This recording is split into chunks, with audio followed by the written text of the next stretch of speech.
Imam Ahmad bin Hanbal adalah salah satu dari 4 imam mazhab rujukan umat Islam, yang namanya sudah tersohor di penjuru dunia. Nama lengkapnya adalah Ahmad bin Muhammad bin Hanbal bin Hilal Asy-Syaibani, seorang ulama fikih masyhur. Imam Ahmad bin Hanbal dilahirkan di kota Baghdad pada bulan Rabiul Awal tahun 164 Hijriah atau 780 Masehi, ketika masa pemerintahan Islam dipegang oleh Khalifah Muhammad Al-Mahdi dari Bani Abbasiyah ketiga. Bila diselidiki dengan cermat, nasab Imam Ahmad sama dengan Imam Asy-Syafi'i, yakni bersambung dengan kakek yang menurunkan Nabi Muhammad SAW.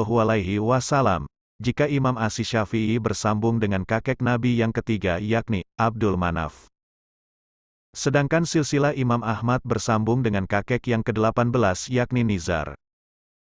Jelasnya, Ahmad bin Muhammad bin Hanbal bin Hilal bin Asas bin Idris bin Abdullah bin Hajian bin Abdullah bin Anas bin Auf bin Qasid bin Bemazin bin Syaiban bin Zahal Salabah bin Akabah bin Sa'ab bin Ali bin Bakar bin Muhammad bin Wail bin Qasid bin Afsi bin Dami bin Jadah bin Asad bin Rabiah bin Nizar bin Ma'an bin Adnan. Berdasarkan silsilah nasab tersebut sebagaimana dikemukakan oleh ahli sejarah, maka nasab Imam Ahmad serumpun dengan Nabi Muhammad SAW, karena yang menurunkan Nabi adalah Mudar bin Nizar. Menurut catatan tarikh, kendati ayah beliau bernama Muhammad, namun beliau lebih dikenal dengan Ibnu Hanbal, nisbat kepada kakeknya. Setelah mempunyai beberapa putra yang diantaranya bernama Abdullah, maka beliau pun lebih sering dipanggil dengan sebutan Abu Abdillah. Akan tetapi berkenaan dengan mazhabnya, maka kaum muslimin saat itu lebih menyebutnya sebagai mazhab Hanbali, dan sama sekali tidak menisbatkan dengan kunyah tersebut. Ia murid paling cerdas yang pernah saya jumpai selama di Baghdad. Sikapnya menghadapi sidang pengadilan dan menanggung masalah akibat tekanan Khalifah Abbasiyah selama 15 tahun. Karena menolak doktrin resmi Mu'tazilah merupakan saksi hidup watak agung dan kegigihan yang mengabdikannya sebagai tokoh besar sepanjang masa. Penilaian ini diungkapkan oleh Imam Syafi'i, yang tak lain adalah guru Imam Hanbali.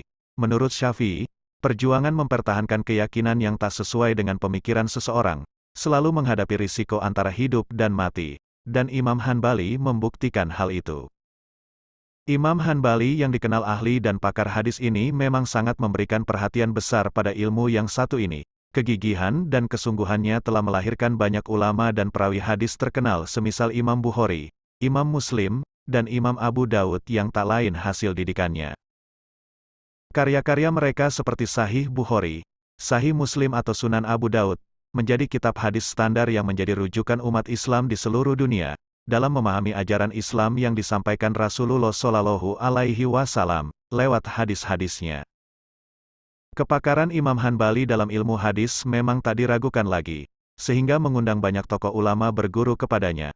Menurut putra sulungnya, Abdullah bin Ahmad, Imam Hanbali hafal hingga 700.000 hadis di luar kepala. Hadis sebanyak itu diseleksi secara ketat dan ditulisnya kembali dalam kitab karyanya Al-Musnad. Dalam kitab tersebut, hanya 40.000 hadis yang dituliskan kembali dengan susunan berdasarkan urutan nama sahabat yang meriwayatkannya. Umumnya hadis dalam kitab ini berderajat sahih dan hanya sedikit yang berderajat dhaif. Berdasar penelitian Abdul Aziz Al-Khuli, seorang ulama bahasa yang banyak menulis biografi tokoh sahabat, sebenarnya hadis yang termuat dalam Al-Musnad berjumlah 30.000 karena ada sekitar 10.000 hadis yang berulang. Kepandaian Imam Hanbali dalam ilmu hadis, bukan datang begitu saja.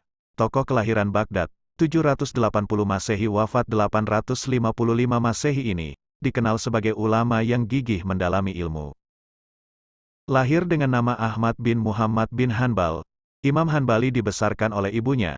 Karena sang ayah meninggal dalam usia muda, hingga usia 16 tahun, Hanbali belajar Al-Quran dan ilmu-ilmu agama lain kepada ulama-ulama Baghdad. Setelah itu, ia mengunjungi para ulama terkenal di berbagai tempat seperti Kufah, Basrah, Syam, Yaman, Mekah dan Madinah.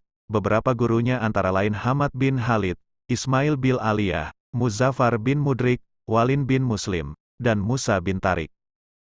Dari merekalah Hanbali mula mendalami fikih, hadits, tafsir, kalam, dan bahasa. Karena kecerdasan dan ketekunannya, Hanbali dapat menyerap semua pelajaran dengan baik. Kecintaannya kepada ilmu begitu luar biasa. Karenanya, setiap kali mendengar ada ulama terkenal di suatu tempat, ia rela menempuh perjalanan jauh dan waktu lama hanya untuk menimba ilmu dari sang ulama. Kecintaan kepada ilmu jua yang menjadikan Hanbali rela tak menikah dalam usia muda. Ia baru menikah setelah usia 40 tahun. Pertama kali, ia menikah dengan Aisyah binti Fadl dan dikaruniai seorang putra bernama Saleh. Ketika Aisyah meninggal, ia menikah kembali dengan Raihanah dan dikarunia putra bernama Abdullah. Istri keduanya pun meninggal dan Hanbali menikah untuk terakhir kalinya dengan seorang jariyah, hamba sahaya wanita bernama Husinah. Darinya ia memperoleh 5 orang anak yaitu Zainab, Hasan, Husain, Muhammad, dan Said. Tak hanya pandai, Imam Hanbali dikenal tekun beribadah dan dermawan. Imam Ibrahim bin Hani, salah seorang ulama terkenal yang jadi sahabatnya menjadi saksi akan kezuhudan Imam Hanbali. Hampir setiap hari ia berpuasa dan tidurnya pun sedikit sekali di waktu malam. Ia lebih banyak sholat malam dan witir hingga subuh tiba, katanya. Mengenai kedermawanannya, Imam Yahya bin Hilal, salah seorang ulama ahli fikih, berkata, "Aku pernah datang kepada Imam Hanbali, lalu aku diberinya uang sebanyak 4 dirham sambil berkata, 'Ini adalah rezeki yang kuperoleh hari ini dan semuanya kuberikan kepadamu.'" Imam Hanbali juga dikenal teguh memegang pendirian. Di masa hidupnya, aliran Mu'tazilah tengah berjaya.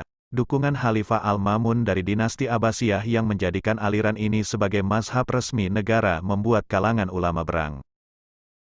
Salah satu ajaran yang dipaksakan penganut Mu'tazilah adalah paham Al-Quran merupakan makhluk atau ciptaan Tuhan. Banyak umat Islam yang menolak pandangan itu. Imam Hanbali termasuk yang menentang paham tersebut. Akibatnya, ia pun dipenjara dan disiksa oleh Mutashim, putra Al-Ma'mun. Setiap hari ia didera dan dipukul. Siksaan ini berlangsung hingga Al-Wasik menggantikan ayahnya, Mutashim. Siksaan tersebut makin meneguhkan sikap Hanbali menentang paham sesat itu.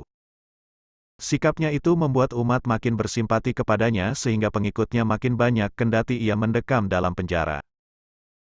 Sepeninggal Al-Wasik, Imam Hanbali menghirup udara kebebasan. Al-Mutawakil, sang pengganti, membebaskan Imam Hanbali dan memuliakannya. Namanya pun makin terkenal dan banyaklah ulama dari berbagai pelosok belajar kepadanya.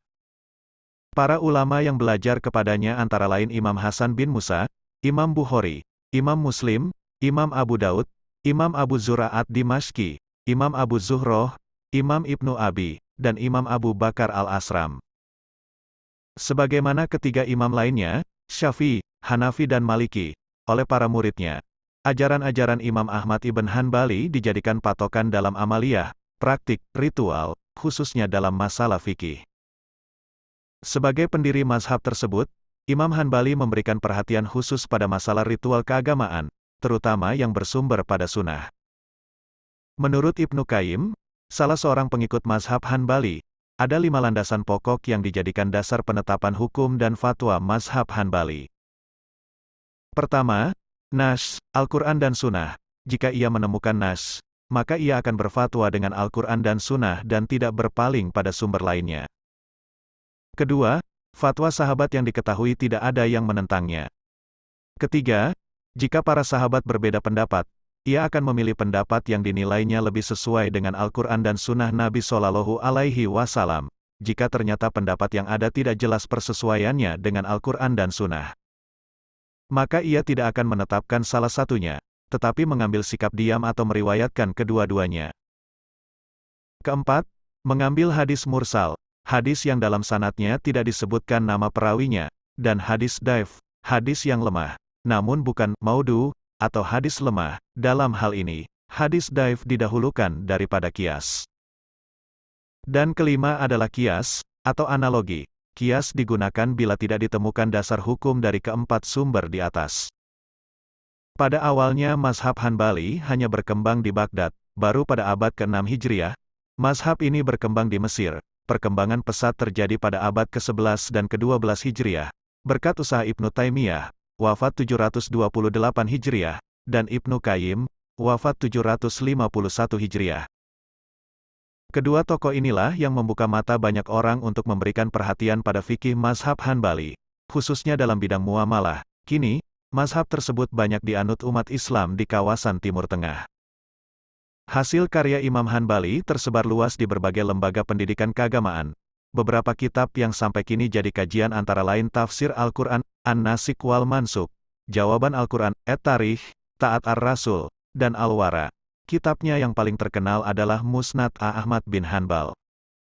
Imam Ahmad bin Hanbal adalah seorang muhadistin masyhur, penggagas mazhab Hambali yang beliau ini sudah mencapai gelar Al-Hufadhu Dunia, yaitu telah hafal 1 juta hadis beserta sanad dan matannya. Beliau ini adalah muridnya Imam Syafi'i. Imam Ahmad bin Hanbal sangat selektif, tidak mau sembarangan dalam mengangkat seseorang untuk dijadikan murid. Suatu hari pernah datang seseorang yang menyatakan diri ingin menjadi muridnya. Maka sang imam pun memberikan ujian pertama untuk calon murid itu dengan memberikan catatan 10.000 hadis. Seraya berkata, hafalkan ini secepatnya lalu datanglah padaku lagi nanti. Maka calon muridnya itu menghafal 10.000 hadis itu dengan susah payah. Setelah ia hafal, ia kembali kepada sang imam dengan wajah berseri-seri. Ia menyangka ia sudah menjadi mufti atau menyandang gelar muhadis, sudah pantas menjadi murid Imam Ahmad bin Hanbal.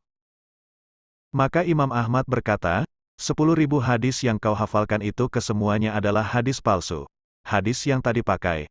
Aku hanya menyuruhmu menghafal semua itu sekedar untuk mempertajam hafalanmu dan sebagai latihan. Sebab bila kau salah, ya tak apa-apa. Karena semua hadis itu adalah hadis palsu. Ini hanya sekedar latihan saja, dan kau belum menghafal satupun hadis Rasulullah Shallallahu Alaihi Wasallam. Beliau adalah Abu Abdillah Ahmad bin Muhammad bin Hanbal bin Hilal bin Asad bin Idris bin Abdullah bin Hayyan bin Abdullah bin Anas bin Auf bin Qasid bin Mazin bin Syaiban bin Zuhal bin Salabah Az-Zuhli As-Syaibani. Nasab beliau bertemu dengan nasab Nabi pada diri Nizar bin Mat bin Adnan, yang berarti bertemu nasab pula dengan Nabi Ibrahim. Ketika beliau masih dalam kandungan, orang tua beliau pindah dari kota Marwa, tempat tinggal sang ayah, ke kota Baghdad. Di kota itu beliau dilahirkan, tepatnya pada bulan Rabiul Awal menurut pendapat yang paling masyhur tahun 164 Hijriah. Ayah beliau, Muhammad, meninggal dalam usia muda, 30 tahun. Ketika beliau baru berumur 3 tahun, kakek beliau, Hanbal, berpindah ke wilayah Khurasan dan menjadi wali kota Sarhas pada masa pemerintahan Bani Umayyah. Kemudian bergabung ke dalam barisan pendukung Bani Abbasiyah dan karenanya ikut merasakan penyiksaan dari Bani Umayyah. Disebutkan bahwa dia dahulunya adalah seorang panglima. Imam Ahmad tumbuh dewasa sebagai seorang anak yatim. Ibunya, Safiyah binti Maimunah binti Abdul Malik As-Syaibani, berperan penuh dalam mendidik dan membesarkan beliau. Untungnya, sang ayah meninggalkan untuk mereka 2 buah rumah di kota Baghdad. Yang sebuah mereka tempati sendiri, sedangkan yang sebuah lagi mereka sewakan dengan harga yang sangat murah. Dalam hal ini, keadaan beliau sama dengan keadaan syaikhnya, Imam Syafi'i, yang yatim dan miskin. Tetapi tetap mempunyai semangat yang tinggi. Keduanya juga memiliki ibu yang mampu mengantar mereka kepada kemajuan dan kemuliaan. Beliau mendapatkan pendidikannya yang pertama di kota Baghdad. Saat itu, kota Baghdad telah menjadi pusat peradaban dunia Islam, yang penuh dengan manusia yang berbeda asalnya dan beragam kebudayaannya.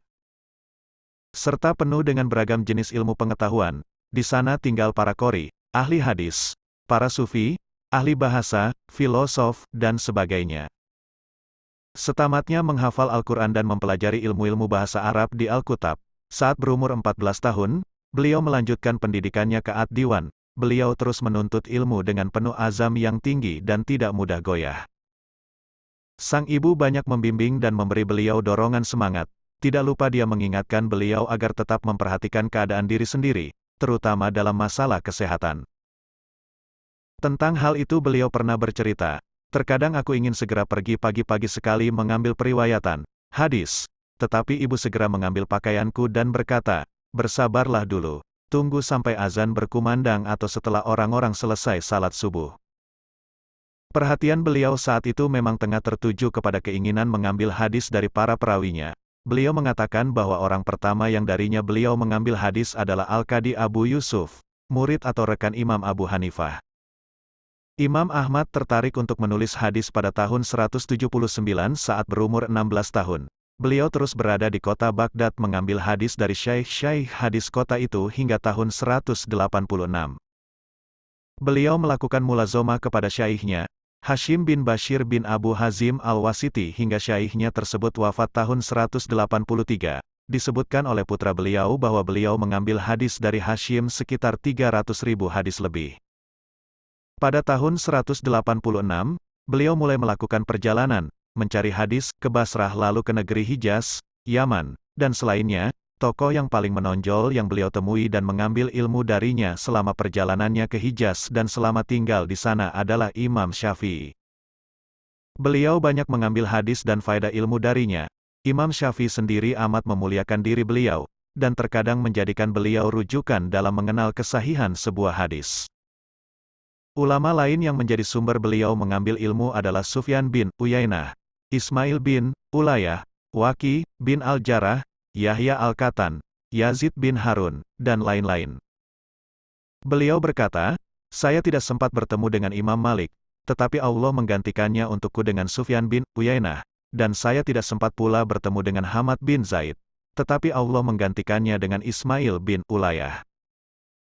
Demikianlah, beliau amat menekuni pencatatan hadis, dan ketekunannya itu menyibukkannya dari hal-hal lain sampai-sampai dalam hal berumah tangga. Beliau baru menikah setelah berumur 40 tahun.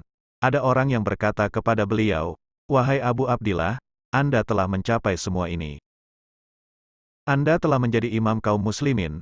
Beliau menjawab, "Bersama mahbaroh atau tempat tinta, hingga ke makbaroh atau kubur, aku akan tetap menuntut ilmu sampai aku masuk liang kubur." Dan memang senantiasa seperti itulah keadaan beliau, menekuni hadis, memberi fatwa, dan kegiatan-kegiatan lain yang memberi manfaat kepada kaum muslimin. Sementara itu, murid-murid beliau berkumpul di sekitarnya, mengambil darinya ilmu, hadis, fikih, dan lainnya. Ada banyak ulama yang pernah mengambil ilmu dari beliau, di antaranya kedua putra beliau, Abdullah dan Solih, Abu Zur'ah, Bukhari, Muslim, Abu Dawud, Al-Atsram, dan lain-lain. Beliau menyusun kitabnya yang terkenal, Al-Musnad, dalam jangka waktu sekitar 60 tahun dan itu sudah dimulainya sejak tahun-tahun 180 saat pertama kali beliau mencari hadis. Beliau juga menyusun kitab tentang tafsir, tentang An-Nasik dan Al-Mansuk, tentang tarikh, tentang yang muqaddam dan muahar dalam Al-Quran, tentang jawaban-jawaban dalam Al-Quran. Beliau juga menyusun kitab Al-Manasik Es-Sagir dan Al-Kabir. Kitab Az-Zuhud, Kitab Ar-Rad ala Al-Jahmiyah wa Az-Zindikah, bantahan kepada Jahmiyah dan Zindikah, Kitab As-Salah, Kitab As-Sunnah, Kitab Al-Wara wa Al-Iman, Kitab Al-Ilal wa Ar-Rijal, Kitab Al-Asribah, 1 juz tentang Usyul As-Sittah, Fathail Es-Sahabah.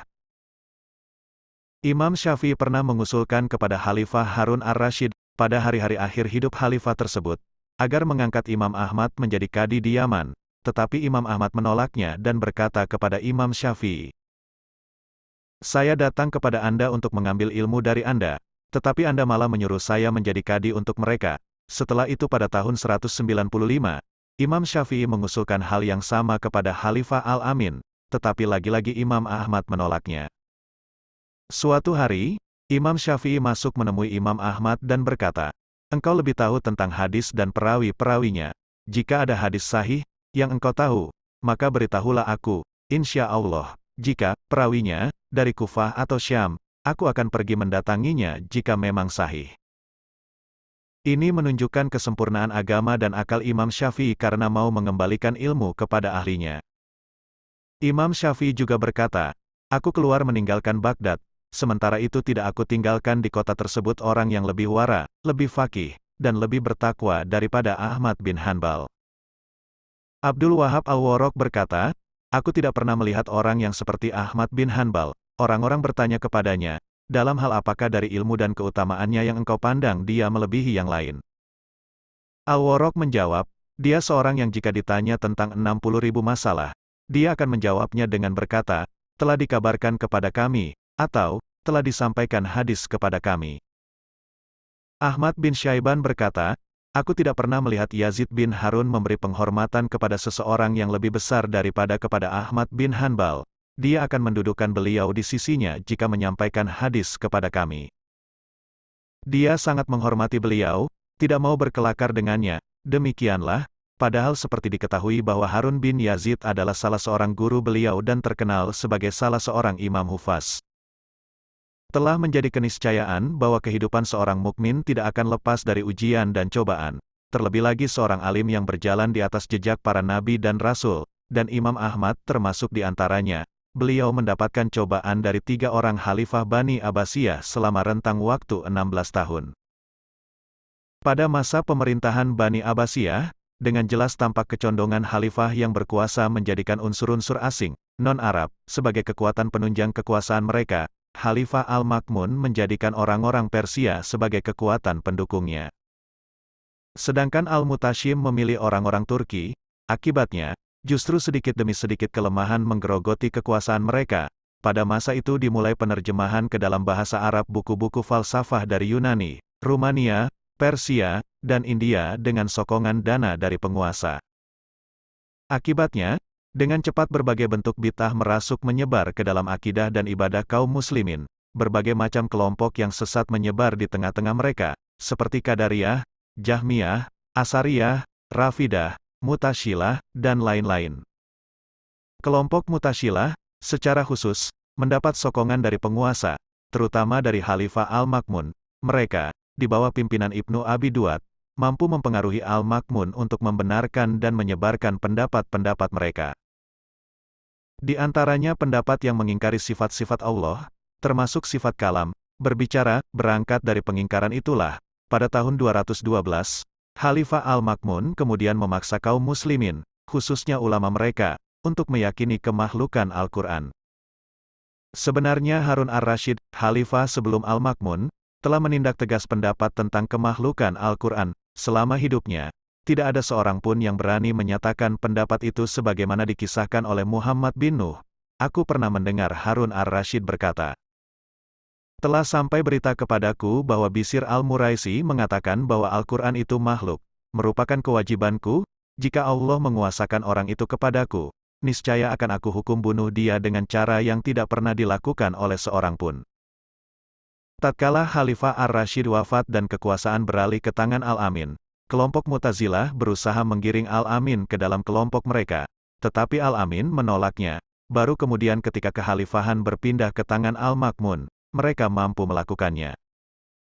Untuk memaksa kaum muslimin menerima pendapat kemakhlukan Al-Quran, Al-Ma'mun sampai mengadakan ujian kepada mereka. Selama masa pengujian tersebut, tidak terhitung orang yang telah dipenjara, disiksa, dan bahkan dibunuhnya. Ujian itu sendiri telah menyibukkan pemerintah dan warganya baik yang umum maupun yang khusus. Ia telah menjadi bahan pembicaraan mereka, baik di kota-kota maupun di desa-desa di negeri Irak dan selainnya. Telah terjadi perdebatan yang sengit di kalangan ulama tentang hal itu. Telah terjadi perdebatan yang sengit di kalangan ulama tentang hal itu. Tidak terhitung dari mereka yang menolak pendapat kemakhlukan Al-Quran, termasuk di antaranya Imam Ahmad. Beliau tetap konsisten memegang pendapat yang hak, bahwa Al-Quran itu kalamullah, bukan makhluk. Al-Ma'mun bahkan sempat memerintahkan bawahannya agar membawa Imam Ahmad dan Muhammad bin Nuh ke hadapannya di kota Tursus. Kedua ulama itu pun akhirnya digiring ke Tursus dalam keadaan terbelenggu. Muhammad bin Nuh meninggal dalam perjalanan sebelum sampai ke Tursus. Sedangkan Imam Ahmad dibawa kembali ke Baghdad dan dipenjara di sana karena telah sampai kabar tentang kematian Al-Ma'mun. Tahun 218, disebutkan bahwa Imam Ahmad tetap mendoakan Al-Ma'mun. Sepeninggal Al-Ma'mun, kekhalifahan berpindah ke tangan putranya, Al-Mutashim. Dia telah mendapat wasiat dari Al-Ma'mun agar meneruskan pendapat kemakhlukan Al-Quran dan menguji orang-orang dalam hal tersebut, dan dia pun melaksanakannya. Imam Ahmad dikeluarkannya dari penjara lalu dipertemukan dengan Ibnu Abi Duat dan konco-konconya. Mereka mendebat beliau tentang kemakhlukan Al-Quran, tetapi beliau mampu membantahnya dengan bantahan yang tidak dapat mereka bantah. Akhirnya beliau dicambuk sampai tidak sadarkan diri lalu dimasukkan kembali ke dalam penjara dan mendekam di sana selama sekitar 28 bulan atau 30-an bulan menurut yang lain. Selama itu beliau salat dan tidur dalam keadaan kaki terbelenggu. Selama itu pula, setiap harinya Al-Mutashim mengutus orang untuk mendebat beliau, tetapi jawaban beliau tetap sama, tidak berubah. Akibatnya, bertambah kemarahan Al-Mutashim kepada beliau. Dia mengancam dan memaki-maki beliau, dan menyuruh bawahannya mencambuk lebih keras dan menambah belenggu di kaki beliau. Semua itu diterima Imam Ahmad dengan penuh kesabaran dan keteguhan bak gunung yang menjulang dengan kokohnya. Pada akhirnya, beliau dibebaskan dari penjara.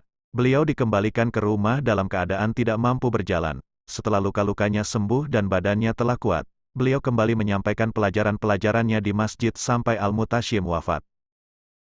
Selanjutnya, Al-Watsik diangkat menjadi khalifah. Tidak berbeda dengan ayahnya, Al-Mutashim. Al-Watsik pun melanjutkan ujian yang dilakukan ayah dan kakeknya. Dia pun masih menjalin kedekatan dengan Ibnu Abi Duat dan konco-konconya. Akibatnya, penduduk Baghdad merasakan cobaan yang kian keras. Al-Watsik melarang Imam Ahmad keluar berkumpul bersama orang-orang. Akhirnya, Imam Ahmad bersembunyi di rumahnya, tidak keluar darinya bahkan untuk keluar mengajar atau menghadiri salat jamaah. Dan itu dijalaninya selama kurang lebih 5 tahun, yaitu sampai Al-Watsik meninggal tahun 232. Sesudah Al-Watsik wafat, Al-Mutawakil naik menggantikannya. Selama 2 tahun masa pemerintahannya, ujian tentang kemakhlukan Al-Quran masih dilangsungkan. Kemudian pada tahun 234, dia menghentikan ujian tersebut. Dia mengumumkan ke seluruh wilayah kerajaannya larangan atas pendapat tentang kemakhlukan Al-Quran dan ancaman hukuman mati bagi yang melibatkan diri dalam hal itu. Dia juga memerintahkan kepada para ahli hadis untuk menyampaikan hadis-hadis tentang sifat-sifat Allah. Maka demikianlah, orang-orang pun bergembira dengan adanya pengumuman itu. Mereka memuji-muji khalifah atas keputusannya itu dan melupakan kejelekan-kejelekannya. Di mana-mana terdengar doa untuknya dan namanya disebut-sebut bersama nama Abu Bakar, Umar bin Al-Khattab, dan Umar bin Abdul Aziz. Menjelang wafatnya, beliau jatuh sakit selama 9 hari. Mendengar sakitnya, orang-orang pun berdatangan ingin menjenguknya. Mereka berdesak-desakan di depan pintu rumahnya, sampai-sampai Sultan menempatkan orang untuk berjaga di depan pintu. Akhirnya, pada permulaan hari Jumat tanggal 12 Rabiul Awal tahun 241, beliau menghadap kepada Rabb-Nya menjemput ajal yang telah ditentukan kepadanya. Kaum muslimin bersedih dengan kepergian beliau, tak sedikit mereka yang turut mengantar jenazah beliau sampai ratusan ribu orang. Ada yang mengatakan 700.000 orang, ada pula yang mengatakan 800.000 orang, bahkan ada yang mengatakan sampai 1 juta lebih orang yang menghadirinya. Semuanya menunjukkan bahwa sangat banyaknya mereka yang hadir pada saat itu demi menunjukkan penghormatan dan kecintaan mereka kepada beliau. Beliau pernah berkata ketika masih sehat, katakan kepada ahlu bid'ah bahwa perbedaan antara kami dan kalian adalah tampak pada hari kematian kami. Demikianlah gambaran ringkas ujian yang dilalui oleh Imam Ahmad. Terlihat bagaimana sikap agung beliau yang tidak akan diambil kecuali oleh orang-orang yang penuh keteguhan lagi ikhlas. Beliau bersikap seperti itu justru ketika sebagian ulama lain berpaling dari kebenaran. Dan dengan keteguhan di atas kebenaran yang Allah berikan kepadanya itu, maka mazhab Ahlu Sunnah pun dinisbatkan kepada dirinya karena beliau sabar dan teguh dalam membelanya. Ali bin Al-Madini berkata menggambarkan keteguhan Imam Ahmad. Allah telah mengokohkan agama ini lewat 2 orang laki-laki, tidak ada yang ketiganya, yaitu Abu Bakar As-Siddiq pada Yaumur Ridah, saat orang-orang banyak yang murtad pada awal-awal pemerintahannya, dan Ahmad bin Hanbal pada Yaumul Mihnah.